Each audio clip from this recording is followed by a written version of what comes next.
Hello. आज 18 जून यानी हमारी इस वीर बुंदेलखंड की महान क्रांतिकारी वीरांगना झांसी की रानी की आज बलिदान दिवस है। इस मौके पर हम उनके चित्र पर पुष्प अर्पित करके उनको नमन करते हैं और उनको याद करते हैं। क्या है सुभद्रा कुमारी चौहान, उनकी एक कविता है, खूब लड़ी मर्दानी वह तो झांसी वाली रानी थी।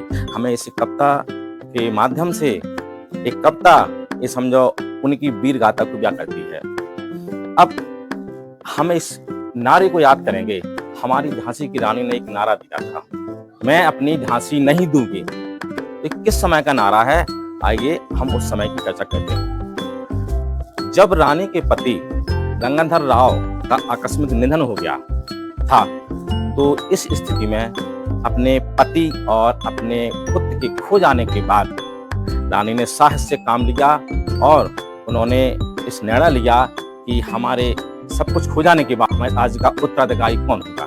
तो इस स्थिति में उन्होंने दत्तक पुत्र दामोदर राव को गोद लिया और जैसे ही उन्होंने दत्तक पुत्र को गोद लिया, उसकी खबर अंग्रेजों को लगी और अंग्रेजों ने तुरंत लॉर्ड डलहौजी जो हड़प नीति है उसके तहत एक राज्य में फरमान जारी कर दिया और उस फरमान में था कि कोई भी गोद लिया हुआ पुत्र यानी दत्तक पुत्र किसी राज्य का उत्तराधिकारी नहीं बन सकता है। और रानी को संदेश भी दिया कि इस स्थिति में या तो आप झांसी छोड़ो किला या फिर युद्ध के लिए तैयार हो जाओ।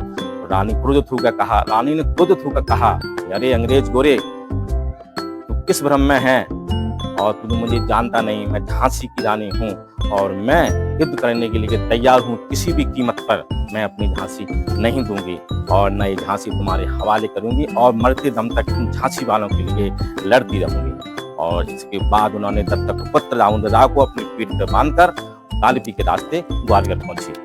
वहां पर एक क्षेत्र है, इलाका है कोठा की सराय और फूलपुर में पड़ता है जो। वहां पर अंग्रेजों के जो सेनापति थे हीरोज, उनसे डट का मुकाबला किया और लड़ते लड़ते वीर गति को प्राप्त हुई।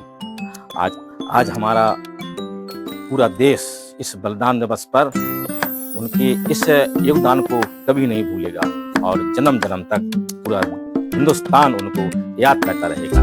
जय बुंदेलखंड, जय भारत वर्ष।